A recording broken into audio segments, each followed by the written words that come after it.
surpassed, penetrating, and perfect Dharma is ravaged with 100,000 million kalpas, having it to see and listen to remember and accept.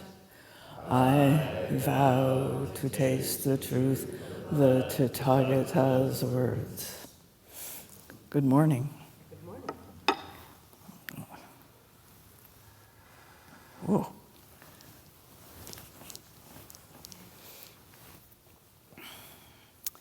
So I'm supposed to introduce myself. So my name is Mary Mocine. My Dharma name is Ho'un Zenki, Dharma Cloud, Total Joy. I started practice at Green Gulch and Berkeley in 1988.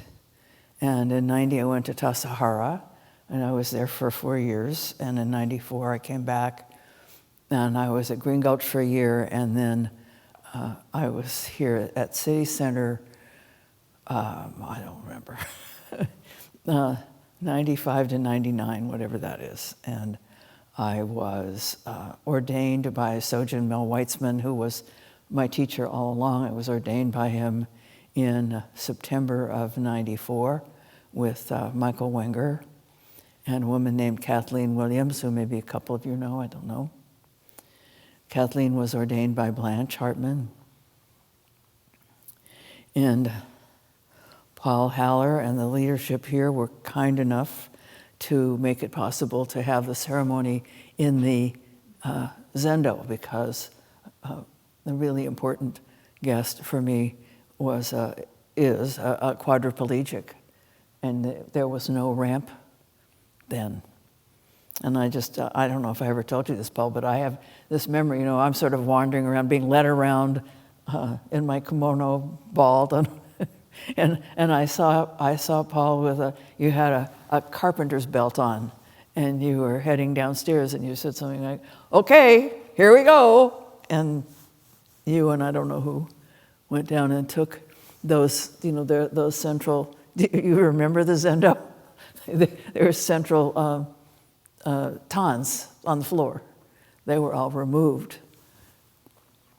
And I've always been grateful, and I don't know if I ever told you that, but I am. So then, I was Shika at Green Gulch, and I was Tenzo here, and Tenzo at City Center, at Tassajara, and Eno at Tassajara, basically, and also then I was director here. That was my last job. I received Dharma transmission from Sojin at Tassajara in the spring of 2005. I was Shuso at Tassajara with Norman Fisher in the winter practice period of 98. And then I was transmitted in 2005. I left in 99 to found the Clearwater Zendo, otherwise known as the Vallejo Zen Center. And we officially opened in January of 2000. And I stepped down as abbot there about a year ago. But there's still a small group that meets hybrid on weekday mornings and Wednesday nights. But I don't attend hardly at all, and I don't get up early. And it's been a great, it's been a great joy. I'm a night person, but for 35 years I got up early virtually every morning. So not getting up early is a great pleasure, still. While I'm digressing, I'll say that I still enjoy not having to get dressed and go somewhere else in order to take a shower or to eat breakfast. And I still notice it, and it's been a long time. And I also still miss it. I still miss it.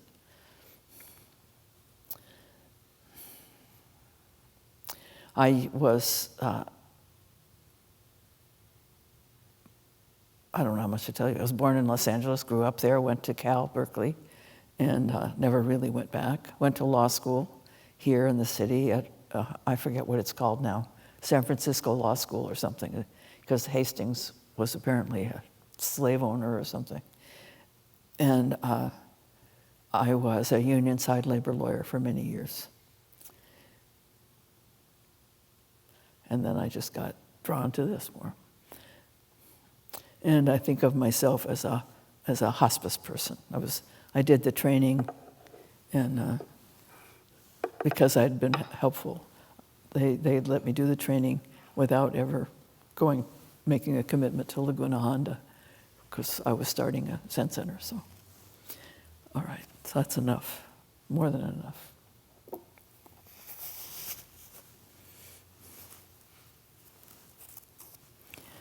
So I was kind of debating in the middle of the night.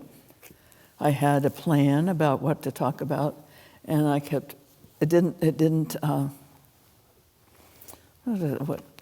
to say it, it didn't resonate with me, what I was thinking about talking about. And I've learned that when that's the case, the talks can be kind of dry. So I kind of virtually sat with it, asked myself, what is this? What is going on for me? What's up for me? And unfortunately, or fortunately, I don't know, it's the fallout from the election. And I think for many people that's the case. Even, I suppose, at Trump, I am Facebook friends with a Navajo, who is very much a Trump person, and he's feeling depressed. And I have not asked him why, because I thought it would just sound too kind of condescending or presumptuous, because I think, not that, I don't think he's having second thoughts, but my experience is when there's something that you're really focused on and you put all your energy into getting whatever that is, once that's done, there's a letdown and a depression that can happen. So that's my idea about it. So the point of that is that I think that probably a lot of people, not just Democrats, are feeling some letdown now. And I don't know how others feel about the presumptive members of the cabinet. I'm worried. I mean, I obviously, I try not to talk about politics, even though I think my politics show anyway.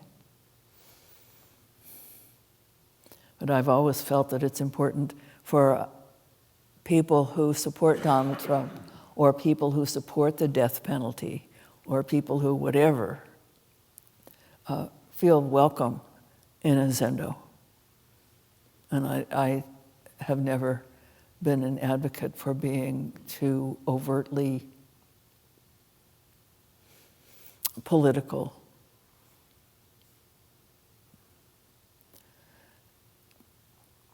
And I feel that it's important right now to address this. I don't know, the letdown, the fear, the whatever it might be for you or for us. And I want to notice, too, that this is the darkest time of the year. Right? The solstice is a week from today, the shortest day of the year, the darkest day of the year.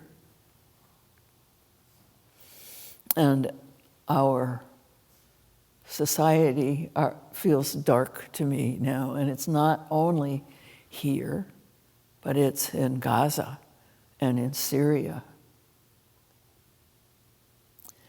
and in Israel.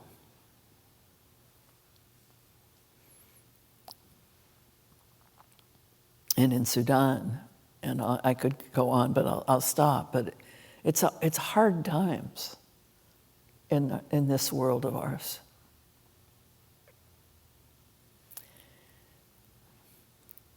And I feel I'm aware of it in this dark time. It is physically dark. And another facet is that it's about to start getting lighter. And this is the time of year when we have many, many, many different celebrations of the light coming back. There are solstice celebrations. There is Christmas. There's Hanukkah. There's Buddha's enlightenment. There are Zoroastrian and Persian and lots of Christian variations and celebrations. I was raised as something called a theosophist, and we used to celebrate the solstice and sing a hymn that was supposedly a Druid hymn.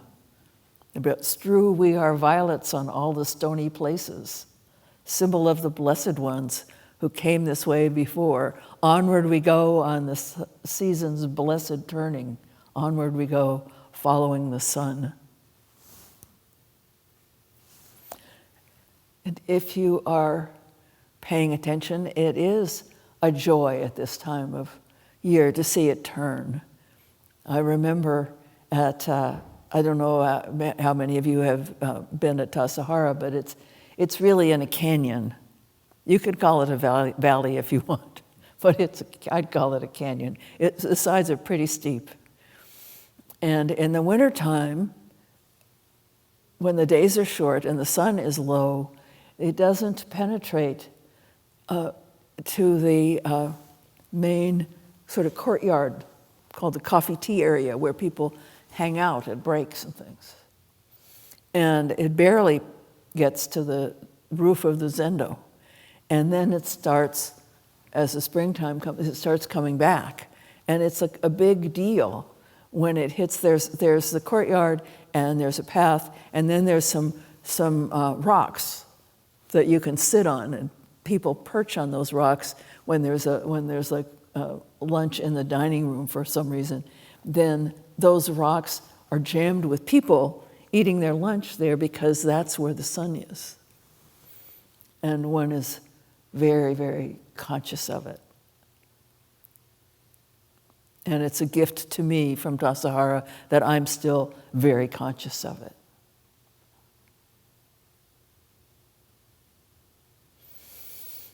So I'm wanting to talk about practicing with this dark time, with these difficulties. It's really important, I think, to see clearly.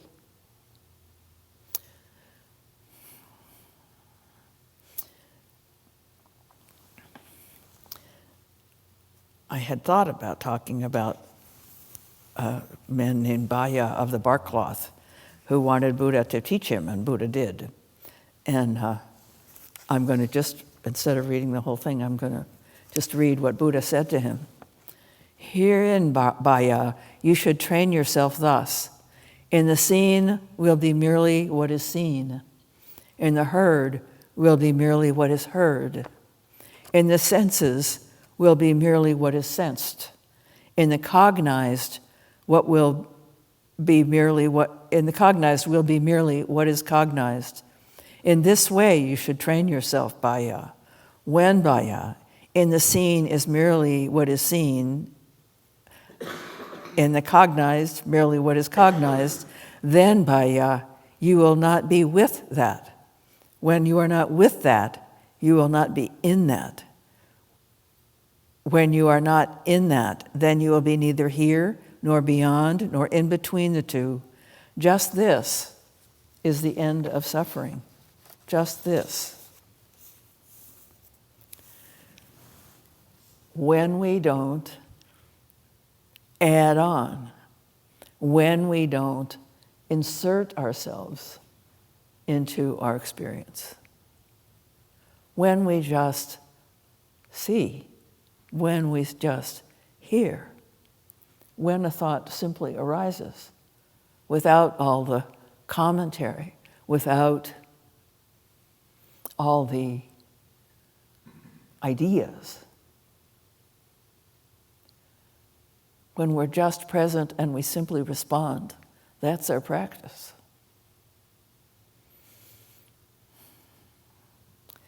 Easier said than done. But it's my intention. It's my effort. And sometimes I can't see at all.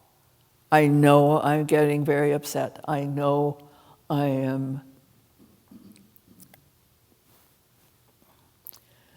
not seeing clearly, say.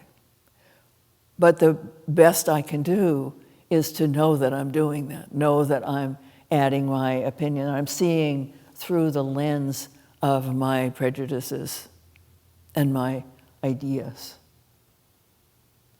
I've worked very hard with my feelings about Donald Trump, and I have gotten to be in touch with, and I've been working with this for a long time, but I'm in touch with how frightened I am.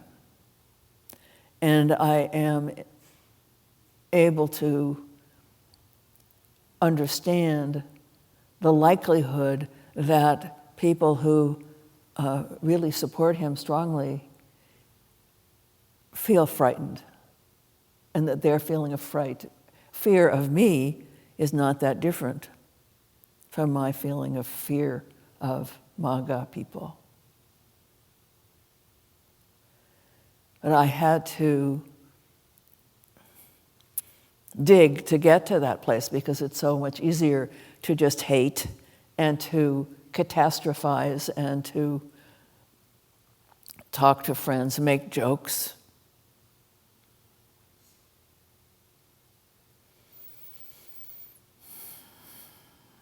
But our practice is to be willing to allow it. The Buddha says, don't be with it. But you have to, I think we have to be able to allow it, allow the feelings and the ideas and whatever, allow it to arise, even when it's dark, it's hard. It's the practice of willingness that matters. I have to be willing to acknowledge how I am. I personally right now am still in the kind of grieving numbness side of things. So, okay, I'm numb. I'm not doing anything. I don't know what there is to do, but I am mostly numb, and I think it's important for me to let myself be numb and to know that I'm scared.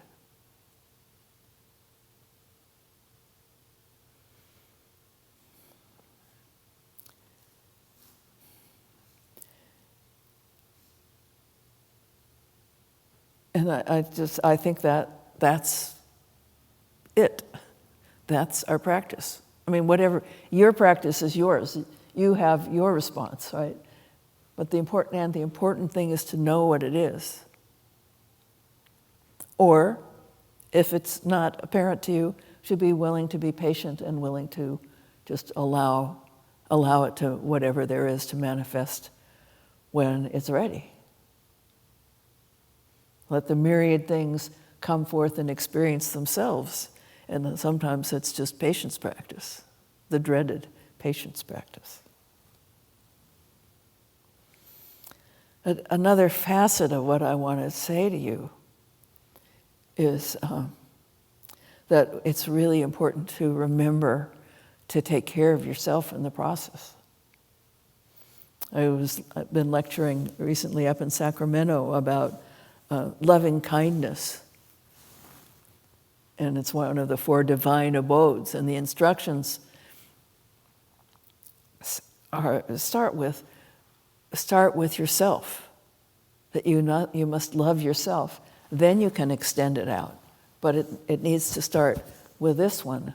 And it's not about some narcissistic, self-important kind of thing, but we have to take care of ourselves. It's really important to take care of yourself and respect yourself and love yourself. To include yourself.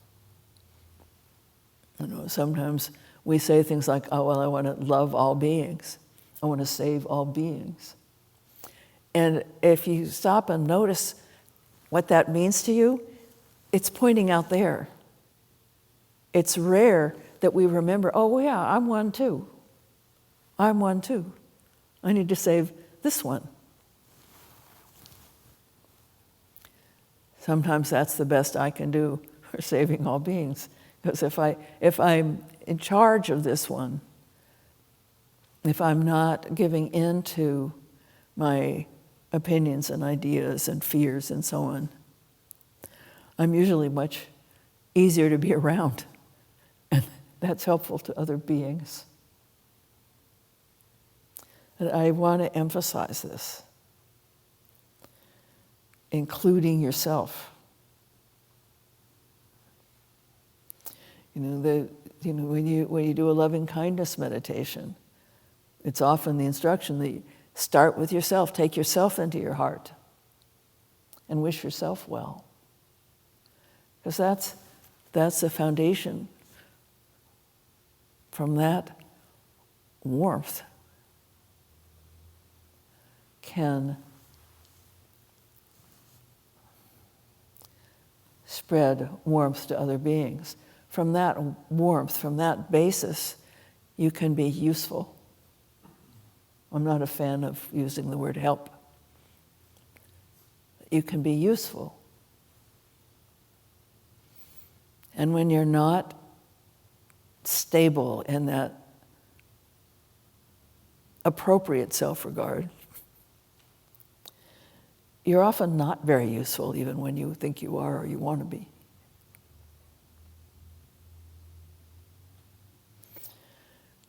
So, another aspect, along the same lines, and another aspect of seeing clearly, the Buddha said, just see what's there, just hear what's there. This one is there too. So again, including yourself.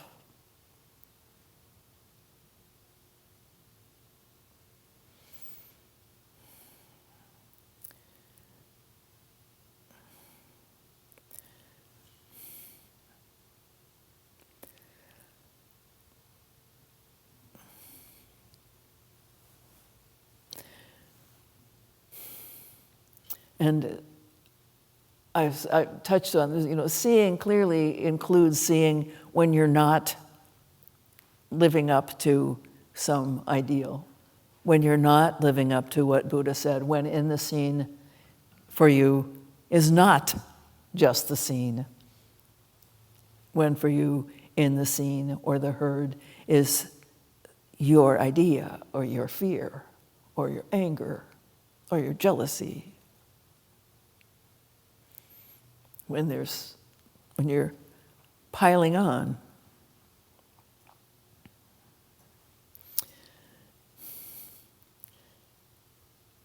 It's gotta be okay. Okay,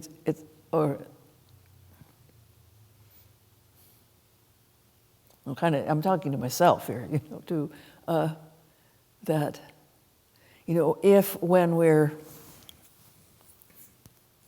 I'm trying to think of a word besides failing. I don't want to talk about it in that way, so it sounds so judgmental. But when we're not living up to our aspiration to only see what's there, only hear what's there,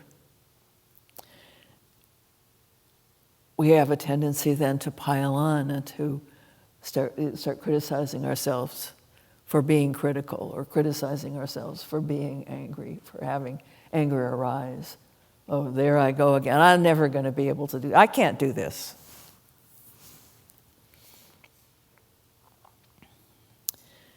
Yeah, you can. And it's hard, and that's why we support each other. That's why I give talks. That's why I get up in the morning. That's why I read about loving kindness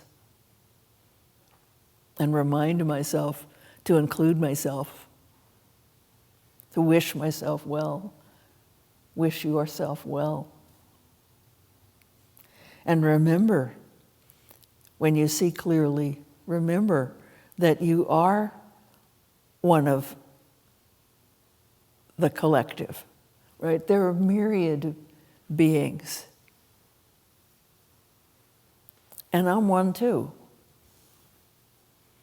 And it's so easy to forget. I did a talk years and years ago at Tassajara, and I don't even remember exactly what it was about. It was a class in the dining room, I guess. And I asked people to look around and then to close their eyes and to think of something positive about everybody in the room. There were probably about 20 people in the room, and they all knew each other.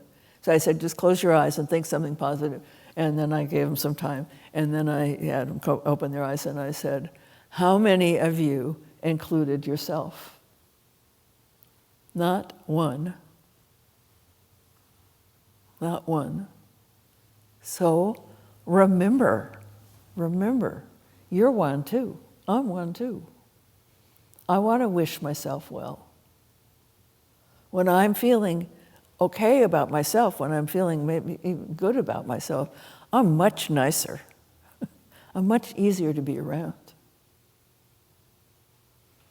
One of my favorite lines is from an old pop song. Everybody, I don't know what the title is, might be this. Everybody loves a lover. I'm a lover. Everybody loves me, and I love everybody since I fell in love with you. You know, that feeling, which is, not usually sustainable. When you're in the early stages of falling in love with somebody. But that feeling is available to us. That feeling of loving everybody, just being complete. And I know that's not really, you need to be complete, feel complete on your own and blah, blah, blah, blah. But the physical experience of that is what I'm talking about. We need to wish ourselves well. And that is part of seeing clearly, seeing that you are one. I am one. I'm a part of this, whatever it is. And I wish us well.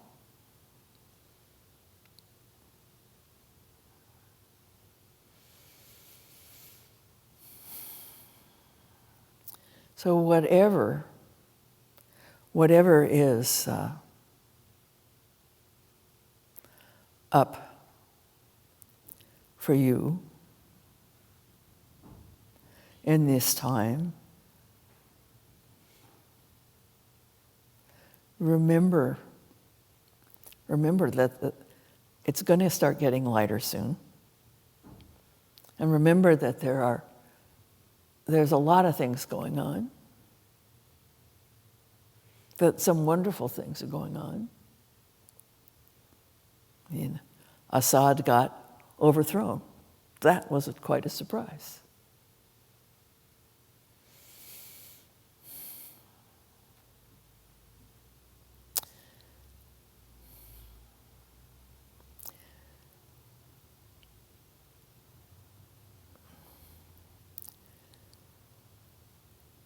I think that's what I want to say about this. And I'm hoping that we can have a discussion about it and that you will share how it is for you. I think I want to close the lecture part with just do a short metta, loving kindness meditation. So just close your eyes and take yourself into your heart. Feel that. And say to yourself, may I be well, happy, at ease. Breathe into that.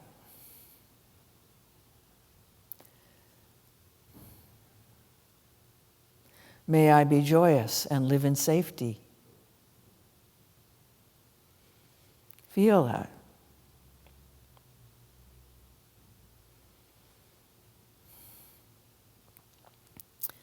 Now take into your heart someone that you're very close to, maybe concerned about, someone who's ill.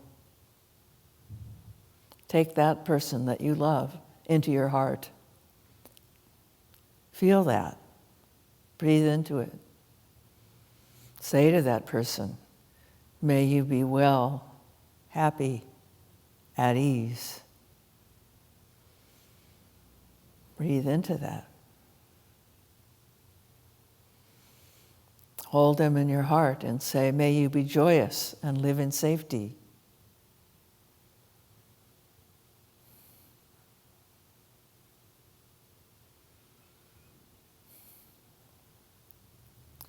Now take everyone in this room into your heart, all of us.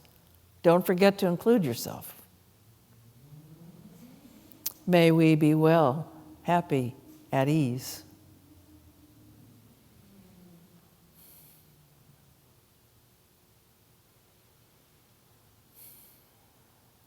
Breathe into it. May we be joyous and live in safety.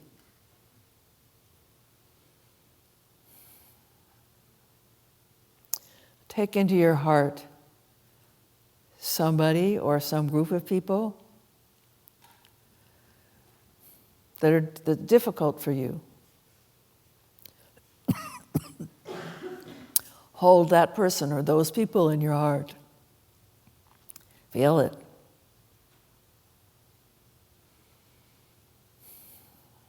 And say to those people, may you be well, happy, at ease. Breathe into it. May you be joyous and live in safety.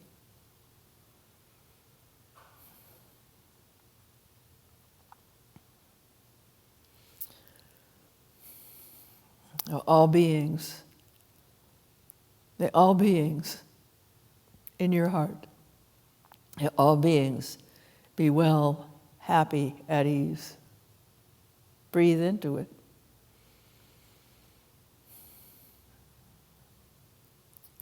May we be joyous and live in safety, all of us, all around without limit.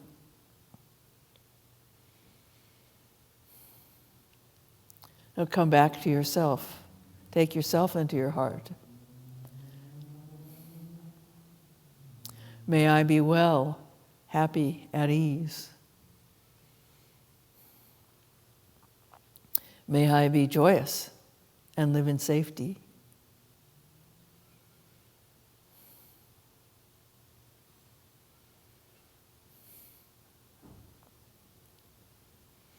Now, open your eyes. Just remember, from that place,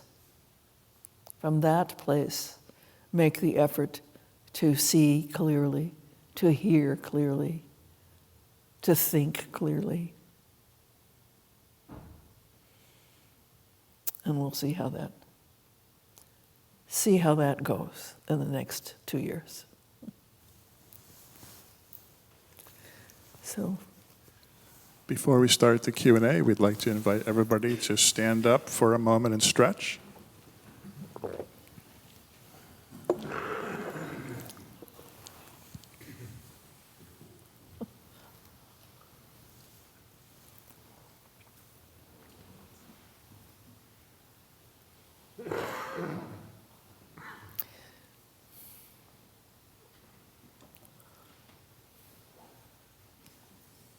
And we have some time for questions. If you have a question, please raise your hand. I'll bring the microphone over to you. It's a great gift if you will share a question or a thought. Comments are also quite welcome. Thank you so much for your talk. I could certainly relate to the fear of this incoming administration, but it never had occurred to me that MAGA people would be afraid of me. So can you just talk briefly about how you came to that insight?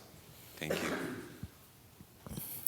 Well, I mean, if you think about it, the way they talk about the deep state and the weaponization of the Justice Department.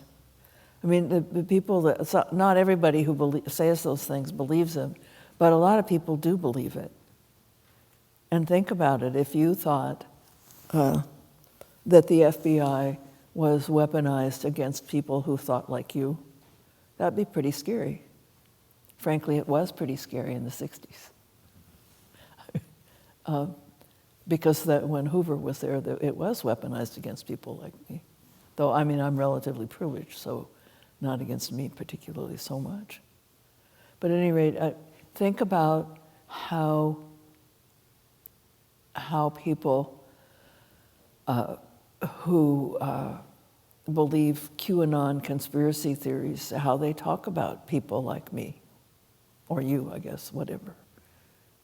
They are afraid. So you just listen. And because it's so easy to be reactive, you know, you start hearing and say, oh, for God's sake, listen. And it's really helped me to be in touch with my own fear, and because it's so easy to be angry and make jokes and stuff like that, and that for me, that I realized it was deflecting my concern.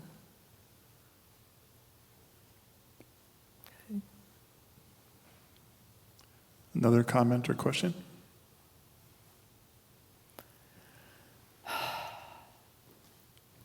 I'm going to call on some of you. I know you. I'm going to call on you. The Tonto has a question. He does? Yes, he does. Thank you, Mary. I thought it was... Yes, the Tonto. Yes, I know. In the back. It was very important that you said that we want MAGA people to feel comfortable here and to feel comfortable in this practice and to, at the same time, talk about your own fear as a way of understanding the fear that there is out there, as you just did. So I just really appreciate you walking those lines, because it's in the middle there somewhere that we're trying to find our practice. But it's so important for me to understand, to do what Dogen, our founder in the 13th century in Japan, said that we should do, is to study ourselves. So for me to study my own fear actually helps me to understand the fear that there is in the world around me. Yeah. So thank you very much for talking about that.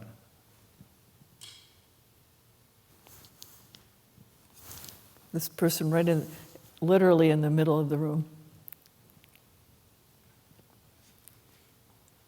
Hi, thank you for your talk. My question is something like how to work with the sense that and I noticed this coming up for me as you mentioned the metta prayer at the end, or intention. The feeling that how do I say this? The difficulty in being honest with myself that if some people, and I think this could apply in the use case that we just mentioned about maybe people that share different political views, but I also wonder if it can be applied in just interpersonal relationships where you feel you've been wronged or something like that. The sense that if they are well,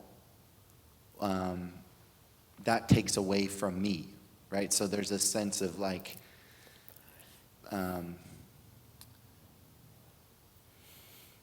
benefit that I'm wishing for this other person or this other group of people,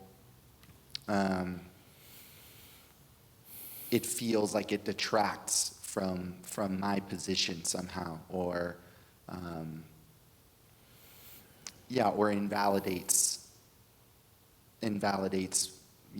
my position, so to speak, something like that. I don't know if any of that landed, but I thought I would ask and see if there's something there that you could speak to. Yeah, I think so, but I think that's how we're brought up, kind of.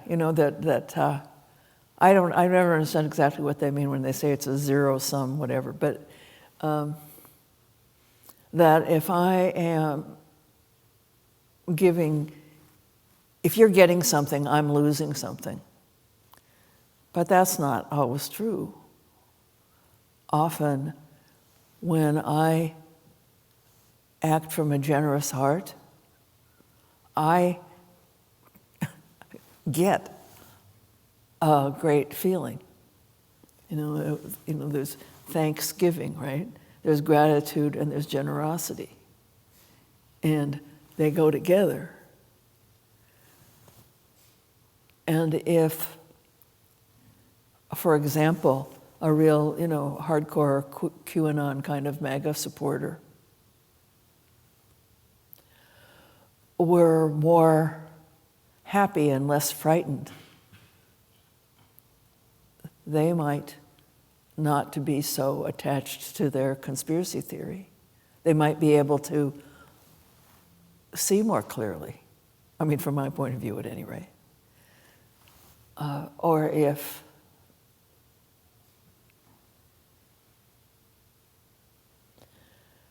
Nancy, I think it's Nancy Mace, the congressperson that's been so angry about trans people and demeaning of the woman who was the first openly trans member of Congress. I mean, we don't know, but at any rate, if Nancy Mace were happier, more grounded, I don't know, and I don't know where it comes from for her. I know that there are people that are, the politicians that are exploiting anti-gay, anti-trans, anti-whatever for their own gain, and it isn't. They don't necessarily believe what they're saying, and I think probably some do. But I think that wishing them well, I started to say it can't hurt, but I really don't. I don't think it could hurt. I think it could actually help. We used to think about Richard Nixon that way. This is before your time. But that Nixon was raised without much love and affection, and if he had had a little more, what would he have been like? Maybe he would have been less vindictive. Is that useful? Yes, thank you.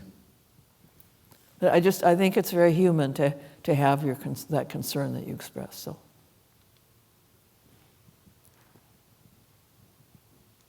Thank you so much for your talk. I had a question kind of about what you were saying when it came to trying to find some peace for yourself. I guess the concern I have is sometimes, what do you do so that it doesn't feel like maybe you're able to have some peace for yourself, but you're kind of burying your head in the sand. I can't hear. say it again a little Yeah. bit more slowly. You're finding peace for yourself by burying. What about finding it by burying your head in the sand? Exactly. Yeah, well, I don't think that's not my definition of peace, I guess. And I said I feel numb. I mean, because there are times when you do need to bury your head in the sand in order to take care of yourself. You shouldn't stay there. But sometimes you just need to kind of tune it out because it's too much. And sometimes you just, or you need to be in denial. Or I say, I think of it sometimes, you look away for a while and you come back.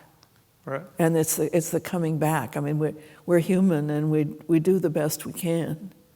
And it's not, sometimes you just need to say, that's enough and I need to go for a walk, or I need to read a murder mystery, or, whatever. Go dancing. Well, That makes sense. okay, so the both. You need, it's important, this is about loving yourself. It's important to take care of yourself. But don't stay with your head in the sand. There was somebody right near you, I don't know. Good morning, and thank you, Reverend Mocine, for wading into this minefield and doing it so deftly. I appreciate that, and I've always appreciated your plain-spoken, straightforward way of addressing your Dharma. So it's great to have you here this morning. I just had a comment, and that was around, years ago I was having a real difficult time with someone, and Reb Anderson had me put their name on my altar and then do bows and then chant the loving kindness meditation with them in mind. And I found it very, very, very painful. And I noticed that it wasn't just about how I was doing, but that it felt like if justice was done in the world, that they couldn't have well wishes, that there was something in their humanity that I wasn't willing to respect. And, when you were talking about this subject, I just wanted to tease it out a little bit more in regard to a comment around, why would people be afraid of us, or around people that would be, when you talked about QAnon and some of these other things that largely could be maybe, let's say, dispelled. But what about the fact that I know that I'm not a perfect person and that I have all sorts of blind spots, and that there are legitimate things that me, if I was, let's say, the person in power, that could scare people, just because I'm not perfect, And for me, that's kind of what I come back to ground myself in realizing that, there could legitimately be fear of me because I do not have clarity in all things, and the things that people might be afraid of might be legit, And for me, grounding myself in that during these times, I think helps me settle a little bit more around the things that I fear that I see in others. Mm-hmm. Yeah. And I want to also say, though, you can't always, you don't always have anything to do with why somebody is fearful of you. There's a wonderful sermon by Martin Luther King Jr. that Alan Senaki found years ago, because it's not like the I have a dream that's just pops right up, and it's about loving your enemies. And just like in the Divine Abode, he says, you should love your enemies, But the most of it is about dealing with the fact that you don't, or how to deal with when you don't. And one of the early things that King talks about is, looking at yourself, but also noticing, it may be that this is on a more personal level, but you may walk like their father walked, and their father beat them, and they just have a gut reaction to you that that's how you walk. You can't, you're not going to try to find another way to walk. So it isn't, and we may have, and I and you, we may have irrational fears, the same kind of thing, that somebody reminds us of somebody else that was difficult in our childhood or something like that. Someone said back in the Christian tradition that I came from that your burden is not necessarily fair, and to learn to bear your burden nobly. Well, you know, and we say it all arises out of causes and conditions, but it's not necessarily yours. But Mel used to say, so Jim used to say that, you know, your freedom lies in how you respond to what is coming to you right now.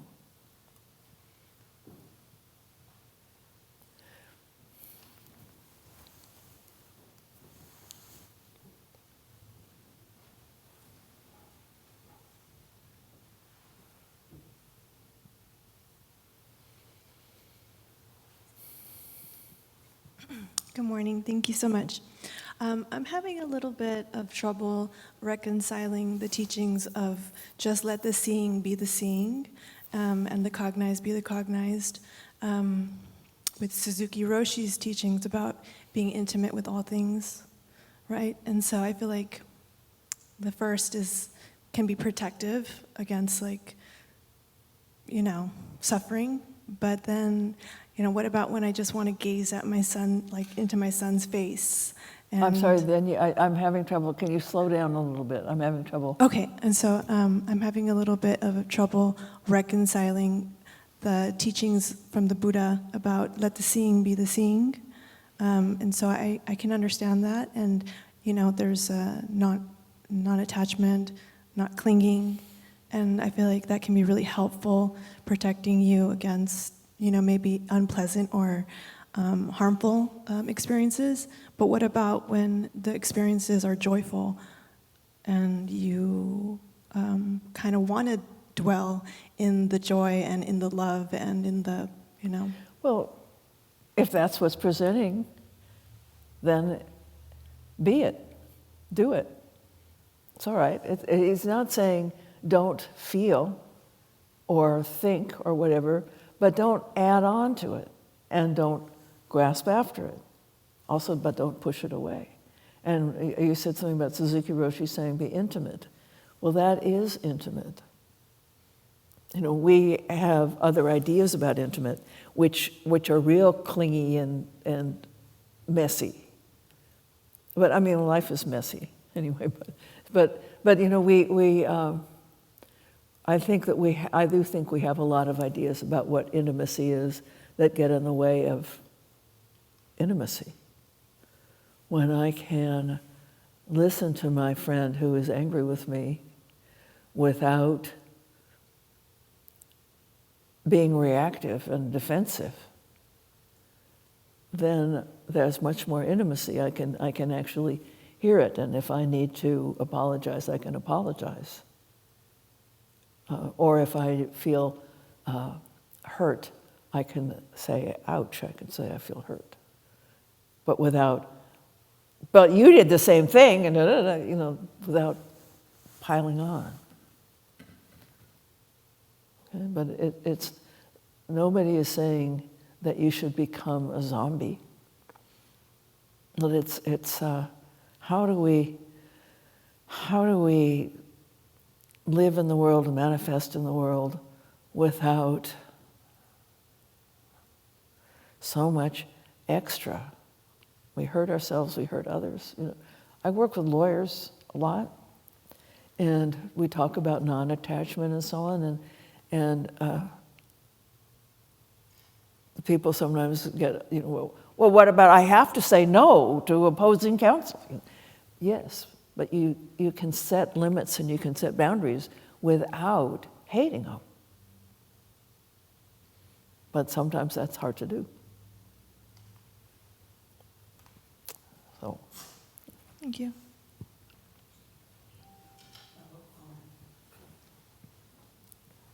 Okay, one more comment. Hi, at this time, I'm really worried, not so much about politics, but it's just people acting out at this time. out of fear, like with the health insurance killing. People are just cheering this guy on. Yeah.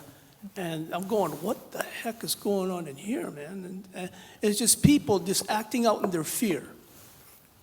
That's what I'm afraid of. Regardless of politics, it's just people just wanting to act on their fear. And people agreeing with them. Yeah. I'm scared about that too. And that's, I think, our culture has degraded in the way that kind of thing is more acceptable now than I think than it used to be. And it is a great concern. The issues that young man raised are also of great concern to me. And the reasons why people are so, that they're willing to say, great, good for you. There's a defense fund that people are contributing to. I find it very concerning.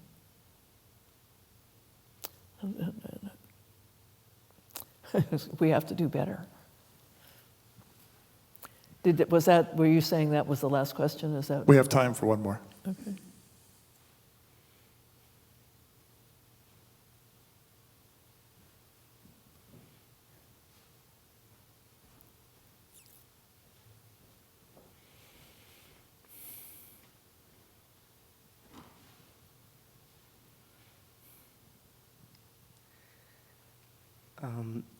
I know a few people kind of talked along the same lines, but I wanted to thank you for that final meditation.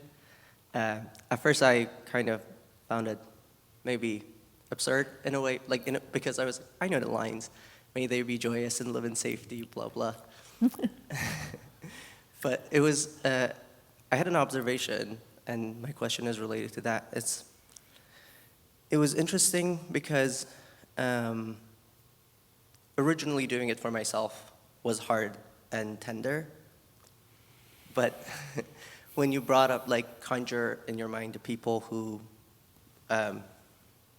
you have a difficult time with, or really counter your idea of what's just, or that was, I physically tensed up, Mm-hmm. in my mind as well as in my body. I was just no.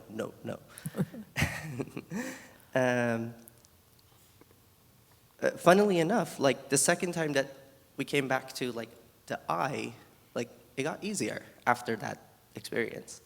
So that was a interesting thing that happened. But back to kind of that moment of tensing up, I'm wondering, you talked, people asked a bit along the lines of kind of mentally wrapping your mind around it. But I'm wondering, how do you emotionally stay open, somatically thinking? I don't always, but you keep working with it. I did that. There's a book called Who Dies, and it has by Stephen Levine, and it has I guess he calls it a forgiveness meditation, and you do this kind of thing with somebody who's difficult for you. And I did that with some particular person from my youth, and it was difficult at first. And I'll tell you, I always felt the thought of take that person in your heart and feel it, and it felt like the person was in there and they're struggling, get me out of here, I hate you too. And slowly, because I kept, it's we just did that for 5 minutes here. Do it every day and see what happens. And it does, and pay attention to your body, because your body is telling you there's a lot of information there. But I'm glad that I'm glad it was useful, I was going to say, which is true, but I appreciate you felt it physically, which is to me the most important thing. So you were actually present for it. And it wasn't very much fun, so sorry about that part. And welcome to the club. So I'm looking at the, you know, who's behind you. Thank you Is very that it? much.